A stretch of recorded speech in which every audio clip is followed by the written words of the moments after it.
Dijo que estaba en la UCI, intubado, atado, porque cada vez que se despertaba, sacaba todo, los sueros, las máquinas, estaba muy agitado.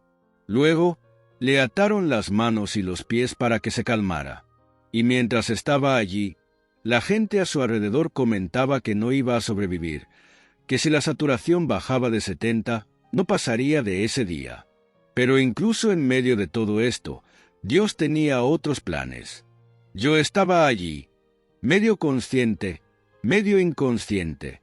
Hubo momentos en los que lo borré y luego volví. Recuerdo unos días en los que miré hacia la puerta de la UCI y había una cortina en esa pequeña habitación. De repente, vi a un hombre vestido de blanco de pie en la puerta. Él estaba inclinado allí y se limitaba a mirarme, con una mirada serena, llena de paz. Al principio, pensé que era un médico del hospital, pero lo curioso es que no se fue de allí, solo se quedó mirándome, con esa mirada tranquila y amable. No recuerdo bien los detalles, no recuerdo el color del pelo ni de la piel. Solo sé que parecía una persona común, pero estaba todo vestido de blanco. Supuse que debía ser un médico, así que me volvería a dormir. Me desmayé varias veces, pero cuando me despertaba, allí estaba él, parado en la puerta, mirándome. Esto empezó a intrigarme. Pensé, ¿este médico no tiene otros pacientes a los que mirar? Está aquí mirándome. Fue entonces cuando me vino a la mente, ¿y si este hombre no es médico? ¿Y si es el Señor? Lo miré de nuevo y, como sin saber qué hacer, dije, la paz del Señor. Y él, con esa mirada tranquila, respondió, paz. Fue entonces cuando todo me quedó claro. No era médico, era el Señor.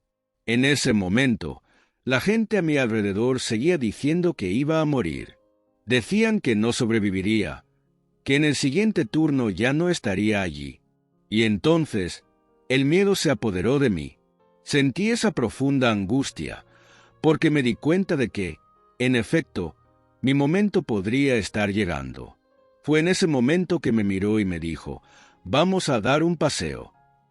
En ese momento, pensé, «Dios mío, realmente ha llegado mi momento. Mi mori». Esa era la sensación que me había ido. Y en ese momento, todo lo que pasaba por mi mente era la vida que había llevado, que no era nada buena. Me preocupé mucho por mi pasado y pensé, me voy. Lo más extraño es que estaba todo amarrado, con esos tubos y dispositivos pegados a mí. No paraba de preguntarme, ¿cómo me voy a ir así? Pero luego pensé, si es el Señor mismo, Él tiene el poder de sacarme de aquí tranquilamente. Y eso me dio un cierto alivio, porque sabía que si era Él, saldría de allí sin esfuerzo. Sí, ya conocía a Jesús, ya había ido a la iglesia contigo, pero a pesar de esto, mi vida no había cambiado. Asistía a los cultos, bailaba en alabanzas, lo recuerdo bien, pero mi vida todavía estaba llena de cosas equivocadas. Todavía estaba atrapado en adicciones, como la pornografía, y de vez en cuando tomaba un vino. Cometía muchos errores, aunque sabía lo que era correcto. Me convertí en el famoso creyente incrédulo. Iba a los servicios, pero realmente no había dado mi vida. Y eso me llevó al fondo del pozo, a este accidente.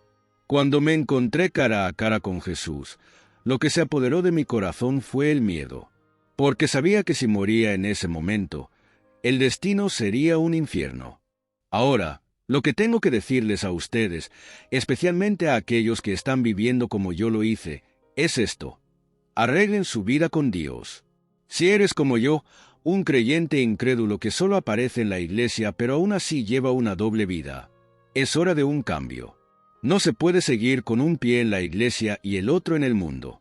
Sentí un miedo enorme en ese momento. Cuando me dijo entonces vamos, me levanté de la cama como si fuera algo natural y empecé a caminar a su lado.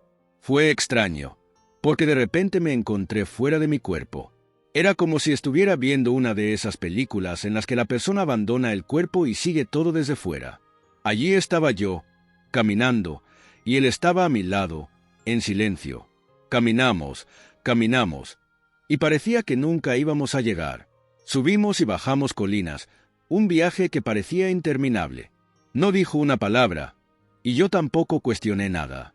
Seguimos caminando, hasta que, después de mucho tiempo, llegamos a un punto alto, desde donde pude ver un enorme cobertizo gris, que parecía no tener fin. Era una construcción gigantesca, tan grande que mis ojos no podían llegar al límite. Miré y pensé, ¿qué es este lugar? ¡Qué construcción tan grande! En ese momento, no tenía idea de que esto era un infierno. Acabo de ver ese cobertizo interminable, y algo dentro de mí me dijo que me iba a llevar allí. Cuando nos acercamos a la puerta, puso la mano en el pomo y, cuando la abrí, sentí un calor intenso que venía del interior. Pero era un calor diferente, un fuego que no quemaba, pero que sentía profundamente, como si estuviera entrando en un horno que funde metal. La sensación era sofocante, pero no había quemadura. Cuando abrió la puerta, el calor era terrible. No era un fuego ordinario, era un calor que parecía provenir del interior del alma, y el olor a azufre era insoportable, tal como lo describe la Biblia. Fue entonces cuando me di cuenta, esto es el infierno. No hay duda de ello, eso es el infierno. Se subió y caminó, unos 6 metros, deteniéndose a esperarme.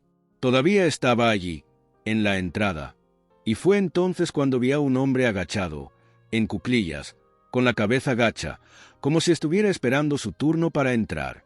Parecía pequeño, de baja estatura, y sin decir mucho, en voz baja, me dijo, «Entra». Me quedé en la puerta, mirando el fuego y oyendo un ruido terrible. Era un sonido extraño, una mezcla de estruendos y el ruido de las llamas. En el interior, solo había calor y fuego. No vi a ninguna persona, solo a ese hombrecito, y ese lugar completamente devastador. Pensé, Dios mío, él me llevó al infierno, estoy a punto de entrar y quemarme aquí para siempre. Me quedé en la puerta, mientras él esperaba a que yo entrara. Lo miré y le dije, Señor, quería pedir algo. Él, con la misma calma, me miró y me preguntó, ¿qué quieres? En ese momento, todo lo que pude hacer fue discutir. Le conté de la vida que había llevado, de todas las dificultades a las que me enfrentaba. Conté mi historia, tal como la estoy contando ahora. Le dije que tuve una vida muy difícil, llena de luchas, y que nunca quise ser la persona en la que terminé convirtiéndome. Yo dije, Señor, yo podía haber sido cualquier cosa, un ingeniero, un médico o incluso un dentista, pero terminé siendo oficial de policía. No es que ser oficial de policía sea algo malo. Simplemente sentí que mi vida podría haber sido diferente.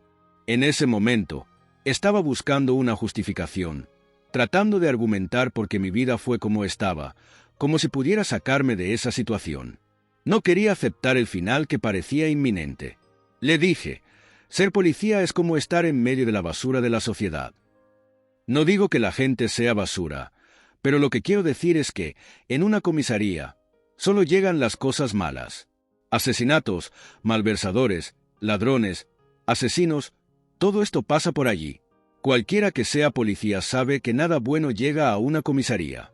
El policía siempre está lidiando con lo peor. Violencia, crímenes terribles, cosas que nunca olvidas. Vemos al marido que mata a su mujer, a la mujer que mata a su marido, y todo tipo de cosas horribles. Todo esto termina en la comisaría, y el oficial de policía tiene que lidiar con estas situaciones. Es un trabajo en el que, muchas veces, es necesario utilizar la fuerza bruta para mantener a un hombre alterado, fuera de sí. Allí, es un ambiente pesado y la policía tiene que enfrentarlo todos los días. Entonces le dije, Señor, podría haber sido cualquier cosa, pero tú me hiciste policía. Fui investigador, experto en tráfico. La gente se sacó el carné de conducir y pasé por todos los puestos policiales. Fui administrativo y, al final de mi carrera, me jubilé como delegado especial en la región norteña de Minas. Fui delegado en varias ciudades, siempre lidiando con esta dura realidad de la policía. Ya había crecido en un ambiente violento, y cuando me uní a la policía, me endurecí aún más. No aconsejo a nadie que siga este camino, porque es una vida difícil, llena de sombras. Fue en ese momento que lo miré y le dije, Señor, dame un poco más de tiempo en la tierra. Quiero seguir con vida. Y él, con ese mismo tono tranquilo, me preguntó, ¿para qué? Esa fue la palabra que usó. ¿Para qué? Y yo le respondí, quiero ser un buen hombre de familia. Quiero una segunda oportunidad para hacer las cosas correctas. Le pedí con todo mi corazón, Señor, dame un poco más de tiempo. Quiero ser un buen esposo, un buen abuelo, una mejor persona.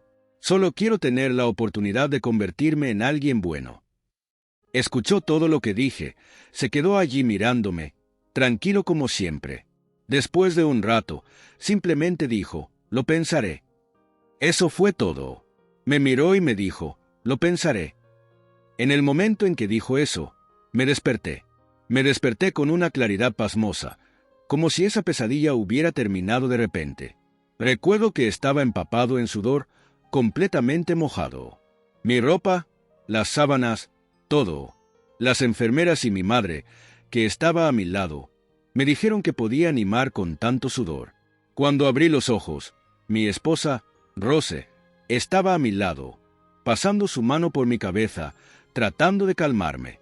Mantén la calma, repitió. Todos empezaron a correr a mi lado. Los médicos vinieron a verme, tratando de entender qué había pasado. Todavía estaba confundido, arrancando los tubos y los aparatos, tratando de ubicarme. Y Rose, preocupada, continuó, «Cálmate. ¿Qué pasó? ¿Qué pasó?» La miré y le dije, «No te lo vas a creer. Me fui al infierno. Jesús me llevó allí». Ella me miró y solo pudo decir, «Misericordia». Y continué, «Te lo diré, te lo explicaré todo en un momento». Las enfermeras vinieron, me limpiaron, me bañaron y me cambiaron de ropa. Ese mismo día, me trasladaron al apartamento. Todo había cambiado. Más tarde, alrededor de las 3:30 o 4 de la madrugada, el médico que me estaba cuidando vino a verme y quedó impresionado. Ella preguntó, «¿Qué pasó?» Mejoró mucho de un día para otro. «¿Qué pasó?» Mi esposa, que no entendía muy bien, solo respondió, «No lo sé. Algo pasó, pero no puedo explicarlo». Esa tarde, todo cambió. De repente, mejoré después de esa experiencia. Cuando la doctora vino a verme, yo ya estaba consciente, hablando normalmente con ella. Le dije, «Doctor, estoy listo para irme. Estoy bien. No me queda nada». Y ella me miró, un poco sorprendida, porque yo estaba al borde de la muerte, y ahora estaba allí, hablando como si nada hubiera pasado. Ese mismo día me sacaron de la UCI y me trasladaron al piso 10. Solo porque dijo lo pensaré, parecía que ya me había curado. Subí las escaleras, ya fuera de peligro, y fue allí donde mi vida dio otro giro. Comencé a cantar alabanzas al Señor y a hablar de lo que había experimentado. Gané a varias personas para Jesús en ese piso. Las enfermeras venían a mí, me contaban sobre sus vidas y yo aprovechaba la oportunidad para preguntar, ¿quieres aceptar a Jesús? Muchos de ellos dijeron sí, y yo los guié en la oración del pecador. Puse mi mano sobre sus cabezas y oré. Ahora has entregado tu vida al Señor. Acepta a Jesús como el único y suficiente Salvador. También dije que abandonaran toda idolatría, que siguieran solo a Jesús. Ese lugar se convirtió en un campo misionero para mí. En cuanto a lo que experimenté, no fue un sueño, no fue una visión. Era muy real, suave, pero extremadamente real. Llevo 7 años hablando de este testimonio, siempre de la misma manera, sin cambiar una palabra. Y eso es interesante, porque la gente me ha pedido que lo cuente varias veces, y siempre lo cuento de la misma manera. La verdad es que lo que pasó fue tan vívido, tan impactante, que parece estar grabado en mí. Cada palabra que digo tiene el impacto de lo que he experimentado. Al principio, la gente pensó que podría haber sido solo un sueño, pero todo lo que pasé fue demasiado real para ser solo eso. Nada de lo que he experimentado contradice la Biblia, sino todo lo contrario. Todo lo que viví en el infierno coincide exactamente con lo que está escrito. La forma en que pasaremos por esta transición y cómo suceden las cosas es exactamente como lo describe la Biblia. Realmente creo que Dios me guió a la puerta del infierno. Yo fui con Él allí, y Él entró, pero yo no lo hice. Porque Él tiene la llave. Él entra cuando Él quiere. Él tiene la llave del infierno y de la muerte. Los demonios están sujetos a Él, no tienen poder sobre el Señor. Así que Él entró allí normalmente, mientras yo estaba parado en la puerta. Después de esta experiencia, mi vida cambió por completo. Antes de eso, era una persona diferente, pero después de este encuentro con Jesús, me convertí en una persona diferente. Realmente, hay una versión de mi padre antes y otra después de ese día. Todo cambió. Esta conversación todavía produce muchas historias, y quiero compartir más en los próximos vídeos. Les traeré el testimonio completo de cómo mi vida se ha transformado y cómo me he convertido en un hombre de Dios, viviendo de acuerdo con sus propósitos. Espero que este testimonio haya tocado su corazón y los haya bendecido. Nos vemos en el próximo vídeo. Que Dios los bendiga.